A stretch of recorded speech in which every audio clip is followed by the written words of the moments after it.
Hello students, আশা করি প্রত্যেকে ভালো রয়েছো। আমার চ্যানেলে তোমাদের প্রত্যেককে স্বাগত। আজকে আমাদের আলোচনার বিষয় হলো ষষ্ঠ শ্রেণীর বাংলা বইয়ের শঙ্কর সেনাপতির হাতে কলমে 6 দাগ অবধি আমাদের আগের ভিডিওতে হয়ে গিয়েছিল। আজকে আমরা 7 দাগ থেকে শুরু করব। আগের ভিডিওটা যারা দেখোনি, আমার ভিডিও ডেসক্রিপশন বক্সে লিঙ্ক দেওয়া থাকবে, সেখান থেকে দেখে নিতে পারো। তো আজকে আমাদের আলোচনার বিষয় হলো 7 দাগ থেকে। যারা চ্যানেলে নতুন অবশ্যই চ্যানেলটিকে সাবস্ক্রাইব করে রাখবে পরবর্তী ভিডিওগুলো দেখার জন্য। ভিডিওটা ভালো লাগলে অবশ্যই একটা লাইক করে দিও। তো চলো আলোচনাটা শুরু করা যাক। 7 দাগে কি বলছে? সমোচ্চারিত বা প্রায় সমোচ্চারিত ভিন্নাত্মক শব্দগুলোর অর্থ লিখে বাক্যে প্রয়োগ করো। কি কি দিয়েছে? ভাষা, ভয়াকার পেটকাটা সহায়কার ভাষা, ভয়াকার দন্তের সহায়কার ভাষা। তো চলো এগুলো দেখে নিই। দেখো, ফার্স্টেরটা ছিল হচ্ছে ভয়াকার পেটকাটা সহায়কার ভাষা। ভাষা মানে হচ্ছে ভাব প্রকাশের মাধ্যম। এটা দিয়ে বাক্য হবে লেখার ভাষা সহজ সরল হওয়া উচিত। তারপরটা হচ্ছে ভয়াকার দন্তের সহায়কার ভাষা। এটা মানে হচ্ছে সঞ্চরণ করা। এটা দিয়ে আমরা বাক্য লিখবো সাগর জলে জাহাজ সহজেই ভেসে যায়। নেক্সট আছে ডয়শূন্য রয়কার পরে। পরে মানে হচ্ছে পাঠ করে।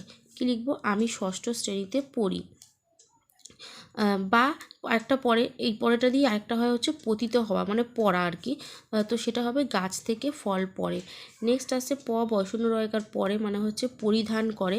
এটা হবে পুজোর সময় ছোট বড় সকলেই নতুন জামা পরে। তারপরে আসছে শঙ্কর, তালবেশ অনুস্বর বয়শূন্য র। শঙ্কর মানে হচ্ছে মহাদেব বা শিব। লিখব হচ্ছে ভগবান শঙ্কর হিন্দুদের আদি দেবতা। আরেকটা হচ্ছে দন্তেশ অনুস্বর বয়শূন্য র। শঙ্কর মানে হচ্ছে মিশ্র। এটা আমরা লিখবো যে কাঁসা একটি সংকর ধাতু। তারপরে আছে মাথা, ময়াকার থয়াকার মাথা মানে হচ্ছে শির বা মস্তক। লিখবো যে মানবদেহের প্রধান অঙ্গ হলো মাথা। তারপরে হবে ময়াকার তয়াকার মাথা। মাথা মানে হচ্ছে মা বা জননী। লিখবো দেশমাতাকে আমরা সবাই খুব ভালোবাসি। তারপরে আছে বাঁশ, বজন্দবিন্দু আকার তালবেশ বাঁশ মানে হচ্ছে ঘাস জাতীয় উদ্ভিদ বিশেষ। লিখবো যে ঘরের ছাউনিতে বাঁশ ব্যবহার করা হয়। নেক্সট আছে বয়াকার দন্তেশ বাস। বাস মানে হচ্ছে আবাস বা থাকা। লিখবো আমি কলকাতায় বাস করি। এবার চলে আসছি 8 নম্বরে। বলছে যে গল্পে বেশ কিছু পাখি ও গাছের নাম আছে। এই পাখি ও গাছের নামের তালিকা তৈরি করে এগুলি সম্পর্কে তথ্য জানিয়ে নামের পাশাপাশি লেখো। প্রয়োজনে শিক্ষক শিক্ষিকার সাহায্য নাও। এগুলো ছাড়াও তোমার জানা আরও কিছু পাখি আর গাছের নাম, তাদের বৈশিষ্ট্য লিখে নিচের ছকটি পূরণ করো। তাহলে ফার্স্টে দুর্গা টুনটুনি ওরা করে দিয়েছে। তারপরে আমরা লিখবো হচ্ছে তিতির। তিতির পাখি লিখবো হচ্ছে আকার মাঝারি, আর রং হচ্ছে ধূসর বাদামি অথবা ছাই রঙের। আর ঠোঁট, তিতির পাখির ঠোঁট হচ্ছে সরু ও ছোট। লেজ হচ্ছে তিতির পাখির ছোট। পা সরু ও ছোট, আর ঝুঁটি নেই। এরপরের পাখি করতে পারি আমরা এমু পাখি লিখব আকারে বড়। গায়ের রং হচ্ছে গাঢ় ছাই রঙের। ঠিক আছে। ঠোঁট হচ্ছে মোটা লম্বা আর শক্ত।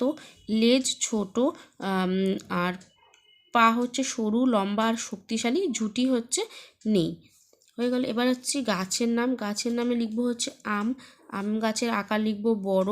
কি জাতীয় উদ্ভিদ? না, এটা বৃক্ষ জাতীয় উদ্ভিদ। পাতাগুলো কেমন? লম্বা, জালের মতো পাতাগুলো। ফুল ছোট ছোট সবুজ রঙের হয়।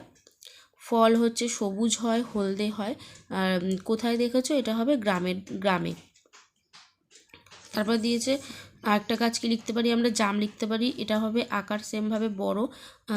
কি জাতীয়? না, বৃক্ষ জাতীয়। পাতাগুলো কেমন? আর ঘন, জালের মতো। আর তারপরে হচ্ছে যে ফুল ছোট সবুজাভ। ফল হচ্ছে কালো আর বেগুনি। আর এটা কোথায় দেখতে পাওয়া যায়? বাড়ির আশেপাশে বা গ্রামে লিখলেও হবে। তারপর লিখতে পারি নারকেল গাছ আকারে হচ্ছে লম্বা। আর এটা হচ্ছে তৃণজাতীয় উদ্ভিদ বা শাখাহীন লিখলেও হয়। পাতাগুলো কেমন? পাতাগুলো হবে হচ্ছে নারকেল গাছের পাতা হচ্ছে লম্বা আর সূচালো।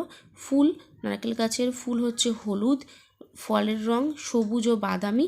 আর কোথায় দেখা যায়? বাড়ির বাগানে লিখলেও হয়, গ্রামে লিখলেও হবে। চলে আসছি আমরা 9 নম্বরে। 9 নম্বরে বলছে নিচের কতগুলো উপসর্গ দেওয়া হলো, গল্প থেকে উপযুক্ত শব্দ খুঁজে নিয়ে এই উপসর্গগুলি যুক্ত করে কয়েকটি নতুন শব্দ তৈরি করো। ফার্স্টে কি দিয়েছে? বি। তাহলে গল্পে কি শব্দ পেয়েছি? আমরা পেয়েছি বিশ্বাস পেয়েছি।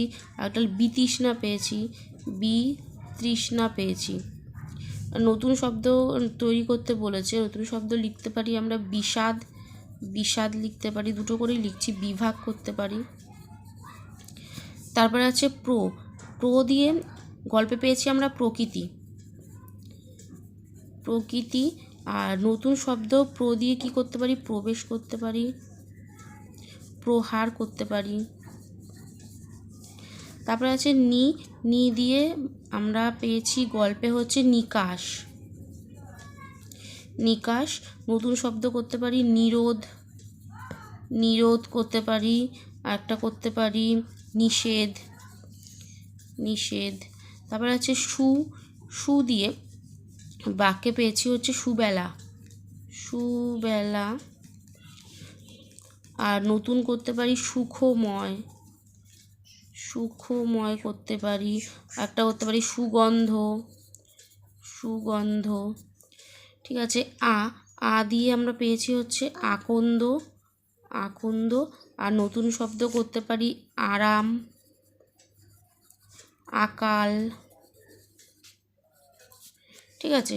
এবার চলে আসছি 10 নম্বরে। 10 নম্বরে বলছে নিচের বাক্যগুলি থেকে সংখ্যাগুলি থেকে নিচের বাক্যগুলি থেকে সংখ্যাবাচক শব্দ খুঁজে নিয়ে লেখো।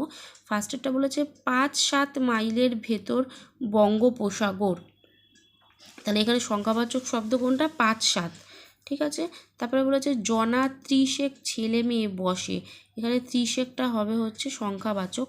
তারপরে বলেছে সেদিকে তাকিয়ে একটি ছেলে আনমনা হয়ে পড়েছিল, একটি, একটি হচ্ছে সংখ্যাবাচক। তারপর বলেছে একদিন রাতে স্বপ্নের ভেতর সেও অমন ভেসে ওঠে, একদিন বা এক করতে পারি আমরা, এক। এবার চলে আসছি আমরা 11 নম্বরে। কি বলছে? নিচের বাক্যগুলি থেকে অনুসর্গ খুঁজে বার করো। প্রতিটি বাক্যের ভিতর যেসব শব্দ আছে তাদের সঙ্গে কি কি বিভক্তি যুক্ত হয়েছে দেখাও। তো ফার্স্টের সেন্টেন্সটা দিয়েছে এখানে বাতাসের ভেতর সবসময় ভিজে জলের ঝাপটা থাকে। তাহলে দেখো এখানে এখানে এখানে হচ্ছে এ বিভক্তি, বাতাসের, বাতাসের হচ্ছে এর বিভক্তি, বাতাস তার সঙ্গে এর যুক্ত হয়েছে, এর বিভক্তি। ভেতর সবসময় ঝাপটা, ভেতর সবসময় আর হচ্ছে ঝাপটা, এগুলো হচ্ছে শূন্য বিভক্তি, কারণ এগুলোর সঙ্গে কোনো বিভক্তি যুক্ত হয়নি। তারপরে বলেছে জলের, জলের হচ্ছে এর বিভক্তি, ভিজে, ভিজের হবে এ বিভক্তি, থাকে হচ্ছে এ বিভক্তি, আর এখানে কোনো অনুসর্গ নেই। তারপরটা দিয়েছিল মাটির মেঝে, মাটির এখানে বয়শূন্য র বিভক্তি, মানে র বিভক্তি আর কি। মেঝে, মেঝে হচ্ছে শূন্য বিভক্তি, অনুসর্গ নেই। 11.3 বলছে সেই জানলা দিয়ে মেঘ দেখা যায় আকাশের, সেই জানলা দিয়ে, সেই জানলা দিয়ে মেঘ দেখা যায়, সবকটাতেই হচ্ছে শূন্য বিভক্তি। আকাশের এখানে হচ্ছে এর বিভক্তি, অনুসর্গ হচ্ছে দিয়ে। তারপরে বলেছে স্বপ্নের ভেতর সে খাট থেকে পড়েও যায়, স্বপ্নের এখানে হচ্ছে এর বিভক্তি, ভেতর সে খাট আর যায় এখানে হচ্ছে শূন্য বিভক্তি, আর অনুসর্গ হচ্ছে থেকে। তারপরটা বলেছে সে তার স্বপ্নের কথা আর কাউকে কখনো বলবে না, তাহলে সে তার কথা কখনো না, এগুলো সবকটাতেই শূন্য বিভক্তি। স্বপ্নের হচ্ছে এর বিভক্তি, কাউকে কে বিভক্তি, আর অব্যয়, বলবে হচ্ছে এ বিভক্তি, অনুসর্গ নেই। এবার চলে আসছি 12 নম্বরে। বলছে নিচের বাক্যগুলি থেকে উদ্দেশ্য ও বিধেয় অংশ খুঁজে নিয়ে লেখো। ফার্স্টেরটা বলেছে আকন্দবাড়ি স্কুলের ক্লাস 5-এ বিভীষণ দাস এমু পাখির কথা বলেছিলেন, তাহলে এখানে বিভীষণ দাস এটা হচ্ছে উদ্দেশ্য, বাদবাকিটা পুরোটা হবে বিধেয়। তারপরে বলেছে স্কুলের সামনে ধান খেতে রোয়া ধান সবে মাথা চারা দিয়ে উঠেছে, তাহলে এখানে ধান, ধান হচ্ছে উদ্দেশ্য, বাদবাকিটা হচ্ছে পুরোটা বিধেয়। বলছে গাঢ় ছাই রঙের বিরাট এক পাখি, উদ্দেশ্য হচ্ছে পাখি, আর বাদবাকিটা হচ্ছে বিধেয়। নেক্সট বলেছে তন্ময় হয়ে শুনছিল শঙ্কর, তাহলে শঙ্কর হচ্ছে উদ্দেশ্য, বাকিটা হচ্ছে বিধেয়। নেক্সট হচ্ছে এই খোলামেলা পৃথিবীর সবচেয়ে বড় বই, তাহলে এখানে পৃথিবী হচ্ছে উদ্দেশ্য, আর বাদবাকি পুরোটা হচ্ছে বিধেয়। 13 নম্বরে চলে আসছি। বলছে কথা ও চোখ এই শব্দগুলি প্রত্যেকটিকে দুটি আলাদা অর্থে ব্যবহার করে বাক্য লেখো। কী কী দিয়েছে? কথা আর হচ্ছে চোখ। তাহলে কথা, একটা কথা হচ্ছে প্রতিশ্রুতি, কি লিখব? একবার কথা দিলে তা রাখার চেষ্টা করা উচিত। আর পরের কথাটা হচ্ছে গল্প লিখব পঞ্চতন্ত্রের কথা শুনতে ভালো লাগে। তারপরে দিয়েছে চোখ, একটা চোখ হচ্ছে নজর, মানে ছোট শিশুদের সবসময় চোখে চোখে রাখা উচিত। আর একটা চোখ হচ্ছে অঙ্গবিশেষ, লিখব যে মানুষই চোখের সৌন্দর্য মনে রাখার মতো। তাহলে আজকের ভিডিওতে আমরা 13 নম্বর অবধি শেষ করছি। নেক্সট ভিডিওতে আমরা 14 নম্বর থেকে আলোচনা করব। অবশ্যই প্রত্যেকে ভিডিওটা পুরোপুরি দেখো, কেমন লাগছে ভিডিও জানিও। ভালো লাগলে অবশ্যই ভিডিওটা একটা লাইক করে চ্যানেলটিকে যারা এখনও সাবস্ক্রাইব করোনি অবশ্যই সাবস্ক্রাইব করে রাখবে। আজকের মতো এখানেই টাটা, দেখা হবে নেক্সট ভিডিওতে।